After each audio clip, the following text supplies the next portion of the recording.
সাল্লি আলা মাওলানা মুহাম্মদ ওয়া আলা আলি মাওলানা মুহাম্মদ আল্লাহুম্মা সাল্লি আলা মাওলানা মুহাম্মদ ওয়া আলা আলি সাইয়্যিদিনা মাওলানা মুহাম্মদ উড়ি যারে রাতের হাওয়া জৌড়ে সোনার মদিনা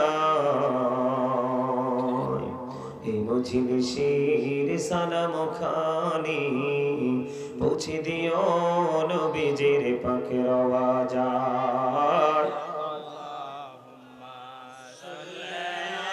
মোহাম্মদে মাওলানা মুহাম্মদ ওয়া আলা আলি সাইয়্যিদিনা মাওলানা মুহাম্মদ মোরা সবাই গুনাহগার গো এসেছি আপনার দরবারে যার সিলাই সৃষ্টি করছেন মাফ করেন তার খাতিরে আল্লাহুম্মা সাল্লি আলা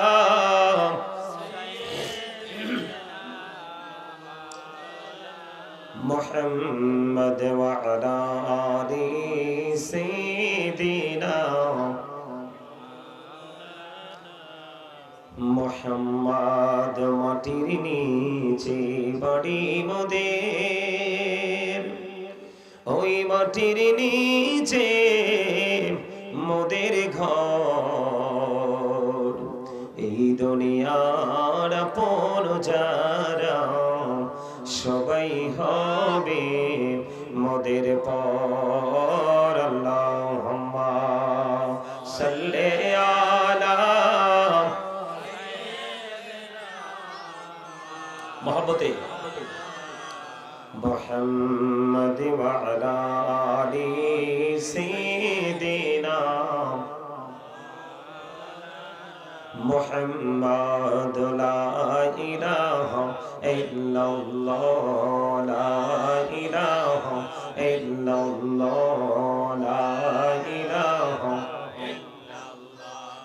লা ইলাহা ইল্লাল্লাহ লা ইলাহা ইল্লাল্লাহ হেরি কত সুন্দরী মদিনা কেমনে যাব জানি না হেরি কত সুন্দর মদিনা কেমনে যাব জানি না হেরে দয়া করো দয়াল আল্লাহ দয়া করো দয়াল আল্লাহ নসিব করো মদিনা লা ইলাহা ইল্লাল্লাহ লা ইলাহা লা ইলাহা ইল্লাল্লাহ হিনা মাঝে রোজা ছাইরো না মা বাবাকে ভুইলো না হিনা মাঝে রোজা ছাইরো না মা বাবাকে ভুইলো না হাইরে জান্নাতে বাসি হইতে চাইলে জান্নাতে বাসি হইতে চাইলে প্রাণ ভরে করো সাধনা লা ইলাহা ইল্লাল্লাহ লা ইলাহা লা ইলাহা ইল্লাল্লাহ মুহাম্মাদুর রাসূলুল্লাহ সাল্লাল্লাহু আলাইহি ওয়াসাল্লাম লা লা লা লা লা আল্লাহ আল্লাহ পাগল পারা মনটা শুধু খুঁজে দিবানিশি কেমন করে বলবো গো দয়াল কেমন করে বলবো গো দয়াল তোমায় ভালোবাসি আল্লাহ আল্লাহ আল্লাহ আল্লাহ আল্লাহ আল্লাহ আল্লাহ আল্লাহ এই নামেতে এত মধু এই নামেতে এত মধু জাহানিনি তো আগের দয়াল জাহানিনি তো আগে যতই জপি নামেটি তোমার যতই জপি নামেটি তোমার ততই মধুর লাগে দয়াল ততই মধুর লাগে আল্লাহ আল্লাহ আল্লাহ আল্লাহ আল্লাহ আল্লাহ আল্লাহ আল্লাহ আল্লাহ আল্লাহ আল্লাহ আল্লাহ আল্লাহ লা ইলাহা ইল্লাল্লাহ মুহাম্মাদুর রাসূলুল্লাহ সাল্লাল্লাহু আলাইহি ওয়াসাল্লাম। উপস্থিত সম্মানিত উলামায়ে কেরাম, আমন্ত্রিত অতিথিবৃন্দ, দাড়ি পাকা আমার মুরব্বী বাবারা, যুবক ভাইয়েরা, পর্দার অন্তরালে রয়েছেন আমার মা ও বোনেরা, বিশেষ করে আজকে ব্রাহ্মণখাড়া নৌরানি হাফিজিয়া মাদ্রাসা এতিমখানার উদ্যোগে আজকে 36তম বার্ষিক ওয়াজ মাহফিলের আয়োজন করা হয়েছে। আজকে যারা টাকা দিয়ে, পয়সা দিয়ে, অর্থ দিয়ে, বুদ্ধি দিয়ে, শ্রম দিয়ে, সার্বিক সহযোগিতার মাধ্যমে আজকের এই জান্নাতের বাগান সাজিয়েছেন, সকলের প্রতি আমার আন্তরিক সালাম। আসসালামু আলাইকুম ওয়া রাহমাতুল্লাহি ওয়া বারাকাতুহু। আমরা আল্লাহ রাব্বুল আলামিনের দরবারে লক্ষ কোটি শুকরিয়া জ্ঞাপন করছি যে মহান রাব্বুল আলামিন আজকে আমাদেরকে এই ব্রাহ্মণখাড়া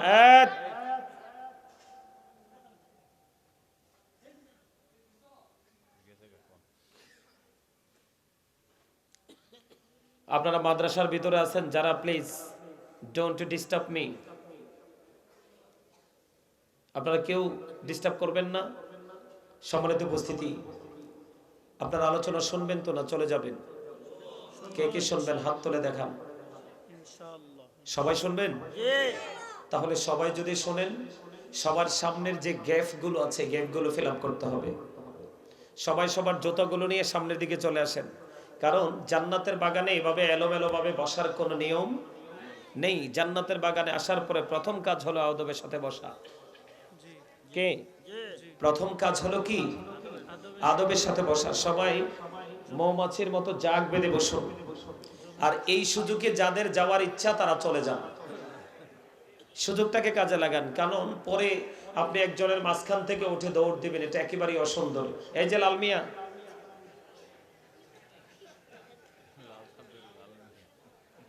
আসেন না কেন? সমস্যা কি? আমি কি একজনকে বলছি নাকি সবাইকে বলছি? কথা বলেন। এই আপনারা এখানে সবাই আমার বাবার বয়সী, চাচার বয়সী, দাদার বয়সী। আমি বিশ্বাস করি আপনারা অনারেবল পারসন 100%। কিন্তু এই মুহূর্তে আপনারা সবাই এই জায়গায় আজকের এই ক্লাসে সবাই স্টুডেন্ট। আমার ঠিকও বলতে পারেন না? আপনারা সবাই কি? তো স্টুডেন্টদের কাজ কি? টিচার যেটা ইনস্ট্রাকশন দিবে সেটাকে সে খুব ধৈর্যের সাথে সেটাকে কি করবে? গ্রহণ করবে, তাই তো? কথা বলেন না কেন? টিচার যেটা বলবে সে সেটাকে লিসেনিং করতে হবে। এটা হলো স্টুডেন্টদের কাজ, ঠিক কিনা বলেন? আরো জোরে। সম্মানিত উপস্থিতি, মাহফিলটা কিন্তু সারা রাত হবে না। মাহফিলটাকে সারা রাত হবে?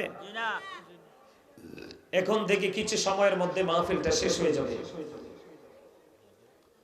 এই কিছু সময় আমরা আল্লাহ রাসূলের জন্য কুরবানি করলাম। এই কুরবানি করার কারণে এমনও হতে পারে আপনার আমার আজকের এই মাহফিলের কিছু সময় দেওয়াটা এটা আপনার আমার নাজাতের উসিলা হতে পারে। পারে কি পারে না? কিন্তু এটা ডিপেন্ড করবে কিসের উপরে? আপনার আমার নিয়তের উপরে। কিসের উপরে? আপনার আমার নিয়তের উপরে। ইন্নামাল আমালু বিন্নিয়াত। সবাই জানেন না? সবাই জানে। এই হাদিসটা মোটামুটি সবারই অবগত আছে, তাই তো? সম্মানিত উপস্থিতি, আমি আপনাদেরকে আলোচনা করে শোনাবো। সেটার লক্ষ্য থাকবে আমরা যারা দুনিয়ায় যারা বেঁচে আছি তারা যেন উপকৃত হতে পারি, এবং যারা দুনিয়া ছেড়ে চলে গেছে আপনার আমার আপনজন কবরে, তারা যেন কবরে সুখী হতে পারে, তাই তো? এটা তোমরা কথা বলেন না কেন? এই কথা বলেন না কেন? আপনাকে আমাকে আল্লাহ রাব্বুল আলামিন জবান দিছে ভোট খাওয়ার জন্য না। এই জায়গাটা কি ভোট খাওয়ার জায়গা? তো 365টা রাতের মধ্যে 364 রাতে তো আপনার জন্য উন্মুক্ত। ভোট খান, বাদাম খান, চানাচুর খান, বিস্কিট খান, বা যেটাই খান, যেই কোনো খাবার খান, আপনার জন্য সেটা একেবারেই উন্মুক্ত করে দেয়া আছে। কিন্তু এখানে তো দেহের কোনো খোরাকের জায়গা না, এটা কিন্তু দেহের এনার্জির জায়গা না। এই জায়গাটা হলো আপনার রুহের এনার্জির জায়গা। এখানে তো আপনি রুহের খোরাক দিবেন। কি দিবেন? আত্মার। আত্মার কিসের? এইখানে কিন্তু আপনার দেহের কোনো কিছু নাই, জাস্ট দেহকে আমরা আজকে ব্যবহার করছি খাঁচা হিসাবে। কথা বুঝতে পেরেছেন? সম্মানিত উপস্থিতি, আলোচনা যখন শুনতে এসেছেন, আমার কিছু কন্ডিশন আপনাদেরকে মানতে হবে। মানতে পারবেন? কথা বলে না? পারবেন? আমার কথা বলেন না কেন? সবাই তো বলেন না। সবাই বললে তো সাউন্ডটা অনেক সুন্দর, অনেক মিষ্টি হতো। সবাই বলেন। আলোচনা কি শুনতে এসছেন? আলোচনা শুনতে হলে আমার কন্ডিশন মানতে হবে। First condition, stop your mouth everybody. সকলের জবানকে বন্ধ রাখতে হবে। Second condition, you listening my lecture very attentively. আমার কথা সবাইকে মন দিয়ে শুনতে হবে। থার্ড কন্ডিশন হলো, আপনি যদি বলেন আই সে ডোন্ট অ্যাকসেপ্টেবল, আমি বলবো I say go to your seat out of sight, আপনি বাসায় চলে যাবেন। কারণ আমি আপনাদেরকে শুরুতেই আমি সবকিছু বলে বুঝিয়ে দিচ্ছি, যেন শেষ সময়টা পর্যন্ত আপনাদের বুঝতে অসুবিধা না হয়। আজকের মাহফিল কিন্তু সেন্সলেস পারসন যারা, তাদের জন্য নয়। তার মানে বিবেকহীন যারা, বিবেকহীন মানুষ, তাদের জন্য আজকে এখানে কিচ্ছু নেই। আজকের এই মাহফিল হচ্ছে যারা সেন্স এবিলিটি সম্পন্ন পারসন, তাদের জন্য। তার মানে বিবেকবান। যারা বিবেকবান তারা হলো নূরানি মানুষ। কারণ বিবেকের আরেক নাম হলো নূর। কারণ সে নেগেটিভ এন্ড পজিটিভ এই দুটোর মধ্যে যে কম্পেয়ার করা, ডিসটেন্স তৈরি করা, এটা সে তার বিবেকের তাড়নায় সেটাকে কি করতে পারে? স্থির করতে পারে। ঠিক না বলেন? কথা কি বুঝতেছেন? আমার কথা কিন্তু মন দিয়ে শুনতে হবে। ভালো না লাগলে চলে যাবেন, এটা আপনার জন্য একেবারে উন্মুক্ত করে দেওয়া হলো। কিন্তু কাউকে ডিস্টার্ব করতে পারবেন না। সম্মানিত উপস্থিতি, আমি আপনাদেরকে বলি তাহলে সহজে বুঝতে পারবেন। এই যে আমরা এখানে আমরা যারা আছি সবাই মানুষ, মাথা থেকে পা পর্যন্ত এটাকে বলা হয় মানুষ। এটাকে ইংলিশে বলা হয় মেন অথবা পারসন। আল্লাহর কোরআনের ভাষায় আল্লাহ কখনো বলেছেন ইয়া আইয়ুহান নাস, আবার কখনো বলেছেন ইয়া আইয়ুহাল ইনসান। এটা হলো মানুষ, যেটা হলো মাথা থেকে পা পর্যন্ত বডি স্ট্রাকচারটা। এই মানুষটা কিন্তু আসল মানুষ নয়। এটা দুনিয়াতে কি হয়েছে? জন্ম হয়েছে, আবার এটা দুনিয়াতে ধ্বংস হবে। এই মানুষটাকে, যে মানুষটা পরিচালনা করছে, এই মানুষটাকে আপনি আমি কেউ দেখিনি। ওই মানুষটাকে ইংলিশে বলা হয় সোল, যেটা আপনার আমার ভেতরে আছে। আল্লাহর কোরআনের ভাষায় এটাকে বলা হয় রূহ, ইংলিশে এটাকে বলা হয় সোল, বাংলাতে এটাকে বলা হয় আত্মা। খেয়াল করেন, আল্লাহ রাব্বুল আলামিন বলেছেন সে the soul is the order of my Lord. আল্লাহ বলেছেন ক্বালির রূহু মিন আমরি রব্বি, first tense, present tense, future tense. সম্মানিত উপস্থিতি, কেন এখানে আসলাম? আমার কাছে খুবই আশ্চর্য লাগলো, খুবই অবাক লাগলো যে কিছুক্ষণ আগে আমার আগে যিনি আলোচনা করলেন ওনার নামার পরপরই দেখলাম কিছু মানুষ সোজা বের হয়ে চলে গেল। দেখেন না আপনারা? আপনারা এদেরকে কি বলবেন? যারা অসুবিধা, কোনো হাজত বা সমস্যায় বের হয়ে গেছে, এটা কোনো সমস্যা না, এটা যেতেই পারে। কিন্তু যারা কোনো অজুহাত ছাড়া চলে গেল, এরা কি বুদ্ধিমানের কাজ করছে? কথা বলেন না, ওরা কি বুদ্ধিমানের কাজ করছে? ওরা বুদ্ধিমানের কাজ করে নাই। এই জন্য করে নাই, আপনার আমার জীবনে যত সময় আছে প্রত্যেকটা সময়ের হিসাব আল্লাহর কাছে দিতে হবে। হবে কি হবে না? এটা বিশ্বাস করেন তো? আজকের দিনে আপনার এই মুহূর্তে ঘুমের তো টাইম হয় নাই, এখনো কি শোয়ার টাইম হয়েছে? ঘুমের তো টাইম হয় নাই, একমাত্র একটা টাইম হয়েছে, এখন খাওয়া দাওয়া শেষ, মোবাইল নিয়ে বসার টাইম হয়েছে। কথা কোন? কি নিয়ে? মোবাইল নিয়ে। এই মোবাইল কিন্তু বাঙালি জাতিকে, মুসলমানকে একবারে শেষ করে দিয়েছে। আপনারা বুঝেন না আমার কথা? মোবাইল চিনেন না? চিনেন? ওই যে এটা কি?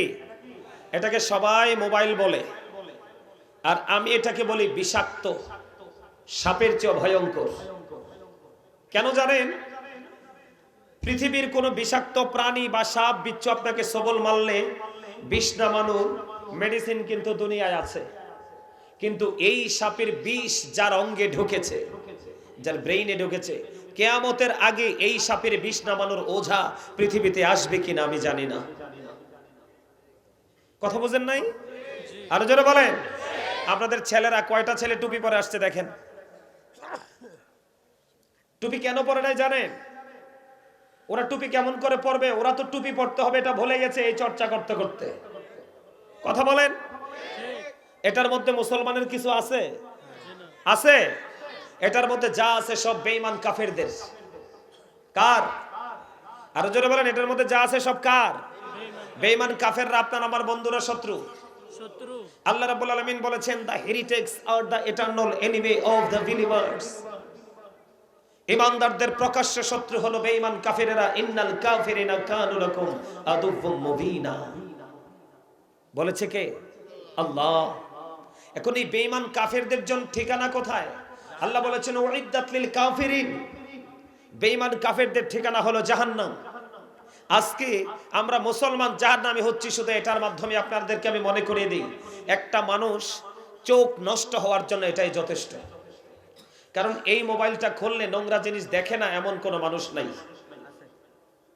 কেউ বললাম এটা খোলার পরে নোংরা জিনিস দেখে না কেউ যদি বলে, আমি বিশ্বাস করব না। যত ধরনের নোংরা কাজ আপনার এটার মাধ্যমে যথেষ্ট। এই কারণে আমাদের ছেলেরা ভালো কোনটা মন্দ কোনটা এটার মধ্যে কম্পেয়ার করতে পারে না। আমার কাছে অবাক লাগলো, আমরা যখন বাড়ি থেকে দোকানে বা বাজারে যাই তখন কিন্তু আমাদের ড্রেস চেঞ্জ হয়ে যায়, অথচ বাজার নিকৃষ্ট জায়গা। আমরা মসজিদে যাচ্ছি, আল্লাহর ঘর, জান্নাতের বাগান, বাইতুল্লাহতে যাচ্ছি। আজকে জান্নাতের বাগানে আমরা আসছি, কিন্তু আমরা কতটা হতভাগা, কতটা দুর্ভাগা জাতি। ওখানে যেতে হলে যে ড্রেস চেঞ্জ করতে হয় আমরা এটা ভুলে গেছি। আপনারা বলেন, দাড়ি, টুপি, পাগড়ি এগুলো কি মুসলমানের ধর্মীয় সংস্কৃতি চর্চার একটা অংশ না? আরো যারা বলেন, বেঈমান কাফেররা দাড়ি রাখে, পাঞ্জাবি পরে, কিন্তু টুপি হলো মুসলমানের প্রতীক। আজকে দেখেন কয়টা ছেলে টুপি পরে আসছে, কয়টা ছেলে পাঞ্জাবি পরে আসছে। এদের কাছে দিয়ে হাঁটা যায় না মিয়া, দুর্গন্ধে, গায়ে ঘামের গন্ধ। এই দুর্গন্ধযুক্ত কাপড় নিয়ে তারা মসজিদে চলে যায়, মাহফিলে চলে আসে, কিন্তু এখানে আসলে যে ড্রেস চেঞ্জ করতে হবে, পরিবেশটাকে চেঞ্জ করতে হবে, এটা তারা বোঝে না। কেন বোঝে না? কারণ এটা যে করতে হবে এই বুঝ থেকে তারা দূরে চলে গেছে মাত্র এটার কারণে। আমার কথা বুঝে আসছে? সম্মানিত উপস্থিতি, টুপি পরা সুন্নাত, লম্বা পাঞ্জাবি পরা সুন্নাত। কথা কি বুঝতে পারছেন? এমনি করে করে আমাদের ছেলেরা, বর্তমান ইয়াং প্রজন্ম, ইসলাম থেকে টোটাল অনেক দূরে চলে গেছে।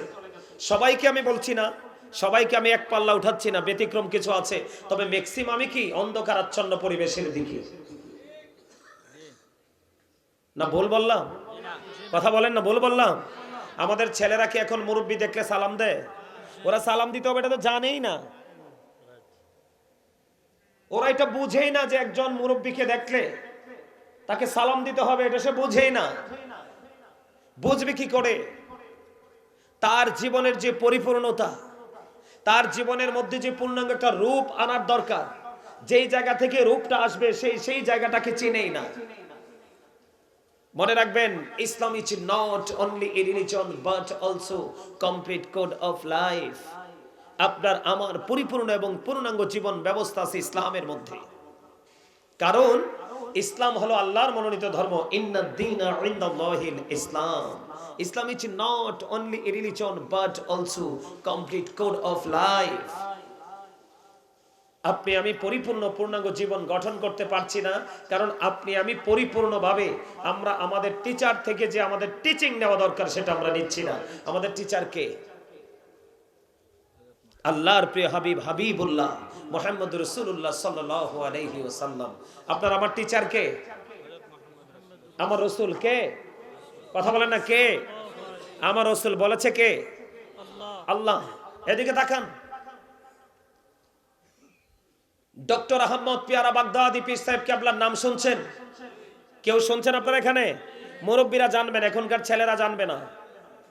হ্যাঁ, ওখানে গেছেন? মাশাআল্লাহ মাশাআল্লাহ। ডক্টর আহমদ পিয়ারা বাগদাদি উনি বাংলাদেশে যতটা দ্বীনের দাওয়াত দিয়েছেন, সবচেয়ে বেশি কাজ করছেন ইউরোপ ইউনিয়নে। বেঈমান কাফের মুশরিকদেরকে তিনি দ্বীনের পথে ধাবিত করেছেন। কিভাবে জানেন? উনি একজন ডক্টর ছিলেন। উনি একজন ডক্টর ছিলেন। উনি বুশরা ইউনিভার্সিটিতে লেকচারার হিসেবে ছিলেন।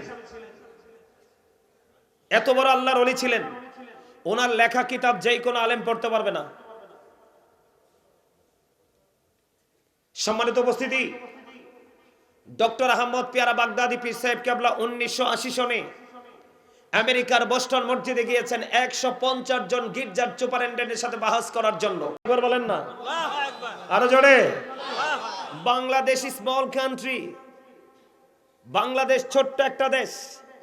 প্রযুক্তির দিক দিয়ে বাংলাদেশটা অনেক পিছিয়েছে, কিন্তু এই বাংলাদেশ থেকে অনলি 1% ডক্টর আহমদ পিয়ারা বাগদাদি 150 জন গির্জার সুপারিনটেন্ডেন্টের সাথে বাহাস করার জন্য গিয়েছেন তিনি। আমি আপনার আমার রসুলকে চিনাচ্ছি। ওখানে যখন তিনি বাহাসে গেলেন, ওনাকে প্রশ্ন করা হলো, ওনারা বক্তব্য দিচ্ছেন, he that loveth not knoweth not God, for God is love। যেজন প্রেম করে না সেজন আল্লাহকে জানে না, for God is love, আল্লাহ প্রেম। আমেরিকার মতো দেশে ডক্টর আহমদ পিয়ারা বাগদাদি পীর সাহেব কেবলা তিনি বলেছেন, নো ডোন্ট অ্যাকসেপ্টেবল। সুবহানাল্লাহ বলেন না? আরে আরো জোরে। আপনারা কি ওয়াজ মজা পান না? পান তো সুবহানাল্লাহ বলেন না কেন? আপনি কি মনে করছেন আল্লাহ আপনাকে জবান দিছে বুট বাদাম খাওয়ার জন্য? চা দোকানে বসে বসে চা খাবেন আর মানুষের বদনাম করবেন এজন্য? ইয়াং তরুণ প্রজন্মদেরকে বলছি, তোমরা এক ঝাঁক ছাতক পাখির মতো এক জায়গায় দাঁড়িয়ে অপ্রাসঙ্গিক অগ্রহণযোগ্য বক্তব্য দেওয়ার জন্য জবান দিছে। কেন দিয়েছে? আল্লাহ রাব্বুল আলামিন আপনাকে আমাকে জবান দিয়েছে আল্লাহর জিকির করার জন্য। আল্লাহ বলেছেন, remember me then I will remember you. তোমরা আমাকে স্মরণ করো, আমি তোমাদেরকে স্মরণ করব। ফাযকুরুনি আযকুরুকুম। ইংলিশে বলা হয় রিমেম্বার, আল্লাহর কোরআনের ভাষায় বলা হয় জিকির, বাংলাতে বলা হয় স্মরণ। সায়েন্টিফিকরা বক্তব্য দিয়েছে, Zika is the heart medicine. জিকির হলো হার্টের ঔষধ। এখনকার মানুষ বেশি বেশি হার্ট অ্যাটাকে মারা যায়, তার কারণ হলো গুরুত্বপূর্ণ ভয়ঙ্কর দুটো কারণ। একটা হলো মানুষ জিকির থেকে অনেক দূরে। আপনি যত বেশি জিকির করবেন আপনার হার্ট তত বেশি স্ট্রং থাকবে, আর হার্ট যত বেশি স্ট্রং থাকবে আপনি তত বেশি সুস্থ।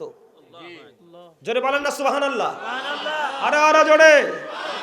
আরে সুবহানাল্লাহ তো মজা হইছে না রে ভাই? খাবারে লবণ না দিলে খাবার মজা হয় না। ইবাদতের মধ্যে আল্লাহ আল্লাহ রসুলের প্রেম না থাকলে কখনো ইবাদত মজা। তাহলে খাবারের স্বাদ বাড়ায় লবণ, ইবাদতের স্বাদ বাড়ায় প্রেম। আপনি আমল করার আগে প্রেমিক হন। কি হন? আরে জোরে বাবু কথা বলো না। আমার কথাগুলো গুরুত্ব দিয়ে শোনেন, এই জন্য বলেছি এটা কিন্তু আজকের এটা মাহফিল নয়, এটা গুরুত্বপূর্ণ একটা ক্লাস। আপনি দুনিয়ার ইউনিভার্সিটিতে যখন আপনি পড়াশোনা করবেন, দুনিয়া সম্পর্কে জানতে পারবেন।